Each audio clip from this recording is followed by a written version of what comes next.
Most बंदों को ये लगता है कि कोल्ड अप्रोच है ना इसीलिए फेल हो जाता है क्योंकि उनको सही लाइन बोलनी नहीं आती। लेकिन नहीं मेरे भाई, ये गलत है, ठीक है, ऐसा नहीं है।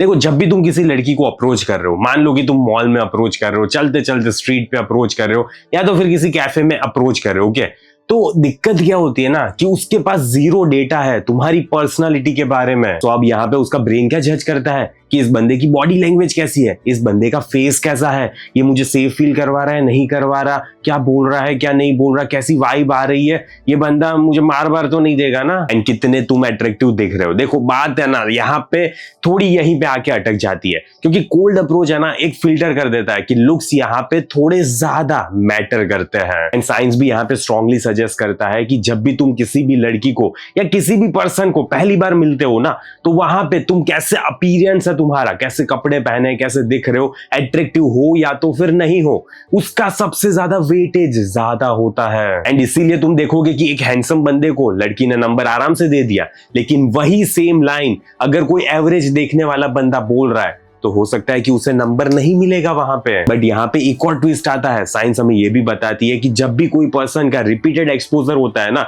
चाहे वो कॉलेज में हो रहा है या तो फिर जिम में हो रहा है या तो फिर लाइब्रेरी में हो रहा है, एंड वो बंदी तुम्हें बार बार एक जगह पे देख रही है, तो वहां पे किसी वजह से एक से देख रहे हो यार, तुम आपस में एक दूसरे को देख रहे हो, ठीक है, रोज देख रहे हो, तो उससे है ना तुम्हारा अट्रैक्टिवनेस थोड़ी बढ़ जाती है। तो आज हम इस वीडियो में बात करेंगे कि क्यों आखिरकार कोल्ड अप्रोच से ज्यादा फायदा हैंडसम बंदों को होता है, क्यों एवरेज बंदे फेल हो जाते हैं जब वो स्ट्रीट पे जाके किसी लड़की से नंबर मांगने की कोशिश करते हैं, एंड क्यों यहाँ पे इंडिया में है ना सबसे ज्यादा मैटर करता है कंटेक्स्ट, एंड आखिरकार साइंस हमें कौन सी चीज बताती है कि सबसे ज्यादा बेस्ट स्ट्रेटेजी कौन सी है। तो इसी बारे में, सारी चीजों के बारे में बात करते हैं। तो चलो वीडियो को स्टार्ट करते हैं। क्यों लोग आखिरकार डोमिनेट करते हैं कोल्ड अप्रोच को। रैंडम कोल्ड अप्रोच में बंदी को नहीं पता होता कि तुम्हारे ह्यूमर का लेवल क्या है, तुम्हारा एम्बिशन क्या है, तुम्हारे गोल्स क्या है, तुम्हारी लॉयल्टी कैसी है, तुम्हारा कॉन्फिडेंस कैसा है, एंड तुम्हारा सोशल स्टेटस क्या है उसकी दुनिया में। वो सबसे पहले क्या देखती है, तुम्हारी शक्ल, तुम्हारी ग्रूमिंग, तुम्हारा पोस्चर, तुम्हारी फैशन, तुम्हारा वॉइस, आई कांटेक्ट कैसे होल्ड करते हो तुम रियली में उसको सेफ फील करवा पा रहे हो या तो फिर नहीं फील करवा पा रहे,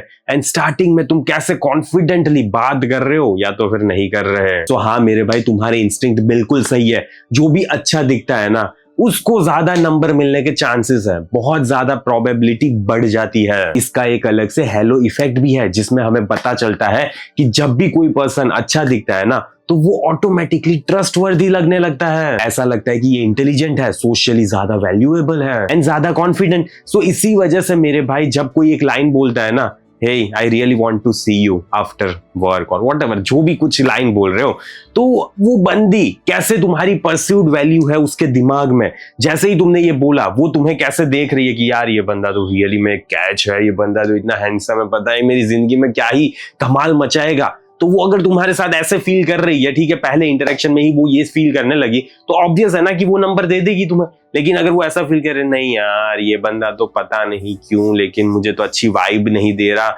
मुझे तो ऐसा लग रहा है कि अच्छा दिख भी नहीं रहा, पता नहीं ऐसा तो क्या ही होगा इसके पास, तो ऑब्वियस है ना कि वहां पे वापस चांसेस डिक्रीज हो गए कि तुम्हें नंबर मिलेगा उसका। एंड ये ब्लैक पिल के बारे में बात नहीं कर रहा मैं, ये मैं तुम्हें समझा रहा हूँ कि फर्स्ट इंप्रेशन साइकोलॉजी आखिरकार वर्क कैसे करती है रियल दुनिया में। एक फेमस साइकोलॉजिस्ट है रॉबर्ट जोंग, जिन्होंने एक बहुत ज्यादा पावरफुल चीज फाइंड की है, the more often people are expose to someone the more positively they tend to feel about them। इसका मतलब यह है कि अट्रैक्शन है ना फैमिलियरिटी से ग्रो होता है, रैंडमनेस से नहीं। क्यों रैंडम स्ट्रीट अप्रोच फेल हो जाते हैं इंडिया में? सिनेरियो एक ही बात करते हैं, जहां पे तुम रैंडमली किसी लड़की को अप्रोच करते हो चलते चलते स्ट्रीट पे, तो अब यहाँ पे क्या होगा, चलो तुमने एक अच्छी लड़की देखी, क्यूट है, अच्छी दिख रही है, तुम उसको जाके बोलते हो, hey I found you cute और समथिंग लाइक दिस, ठीक है, कोई भी लाइन बोल दो, किसी ने भी बोली है वही लाइन चिपका दो वहां पे। और अब यहाँ पे बहुत सारे कंटेक्स्ट है जिसका तुम्हें ध्यान रखना पड़ता है। उस लड़की को ऑलरेडी कहीं पे जाना है, इसीलिए तो वो चल के जा रही है ना कहीं पे। फिर वो ऐसा भी फील कर सकती है कि अरे यार ये बंदा कौन है, अचानक मुझे रोका क्यों इसने, मुझे क्यों बोल रहा है ये सारी चीजें,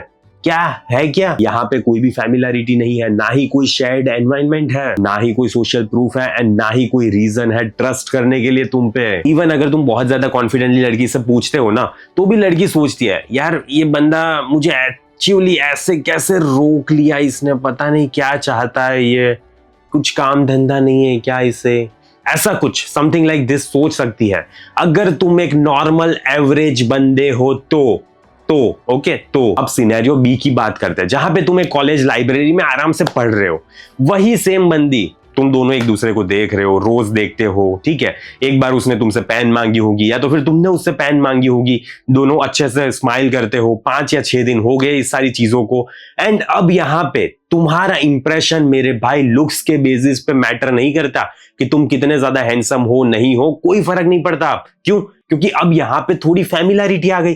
तुम 5 या 6 दिन से उस बंदी को देख रहे हो, वो भी तुम्हें देख रही है, तो एक तरह से फैमिलियरिटी आ गई ना। तो जब तुम उससे बात करोगे तो वो तुम्हें सुनेगी बात, क्या बोलना क्या चाहता है ये बंदा। तो अब यहाँ पे आ गया comfort, safety, familiarity, recognition and repeated presence. तुम्हारी उसको रोज रोज देख रहे हो तो आएगी ना तुम्हारी प्रेजेंस। एंड ये सारी सिचुएशन को मेरे भाई चेंज करके रख देता है। एंड साइंस ने ना इस चीज को एक नाम दिया हुआ है, मियर एक्सपोजर इफेक्ट। अब बात करते हैं साइंस ऑफ फैमिलियरिटी की। तो हमारे रॉबर्ट भाई साहब की स्टडी ने एक बहुत ज्यादा अच्छी चीज प्रूव की है, एंड वो बहुत ज्यादा पावरफुल है।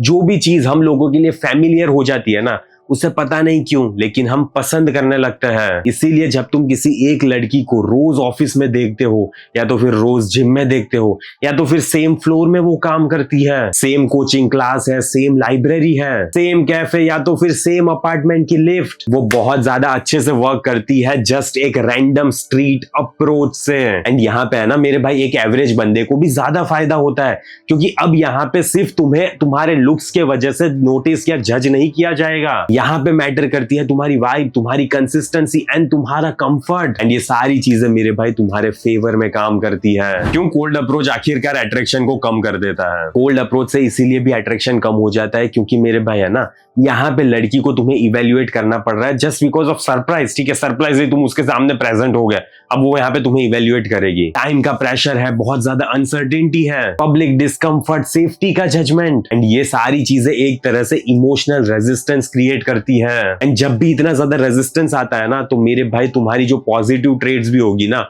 वो भी वो नेगेटिवली देखने लगेगी। वहां पे सेम कॉन्फिडेंस तुम अलग अलग जगह पे लेकर जा रहे हो। मान लो कि तुम कैफे में रोज जाते हो, बंदी दिखी, उससे अप्रोच किया, उससे बात की, अच्छा मजा आएगा, सब कुछ परफेक्ट होगा। लेकिन वही सेम लड़की से तुम रैंडमली एक स्ट्रीट पे जा रहे हो एंड उससे बात करने लगे, तो मेरे भाई इसीलिए मैं बोल रहा हूँ कि यहाँ पे ना कंटेक्स्ट बहुत ज्यादा मैटर कर रहा है। तुम रोज किसी बंदी को 4-5 दिन देख रहे हो एंड उसके बाद उसको कुछ बोल रहे हो, एंड वो भी तुम्हें देखनी चाहिए। एंड ऐसा नहीं है कि ऐसे ही तुम अपनी शक्ल को लेके उसके सामने प्रेजेंट कर दोगे, कोई जरूरत नहीं है ऐसा करने की। आखिरकार इंडिया में बंदों के लिए क्या चीज वर्क करती है, तुम्हें मैं जगह बता देता हूँ जहां पे ये सारी चीजें एकदम परफेक्टली काम करेगी। सबसे पहले हो गया तुम्हारी वर्क प्लेस, फिर हो गया जिम, फिर हो गई लाइब्रेरी, फिर हो गई कॉलेज, कोचिंग हो गया, वेडिंग्स हो गए, सोशल सर्कल हो गया, mutual friends and apartment communities. यहाँ पे सारी जगह पे वर्क करता है। लेकिन नहीं, तुम्हें चलते चलते लड़की को अप्रोच करना है, फिर लग जाएंगे। यही पे वो जगह है मेरे भाई जहां पे रैंडम एवरेज पर्सन ना हैंडसम लड़कों को भी आउट परफॉर्म कर देते हैं, बिकॉज फैमिलियरिटी धीरे धीरे फर्स्ट इंप्रेशन को बीट करके रख देती है।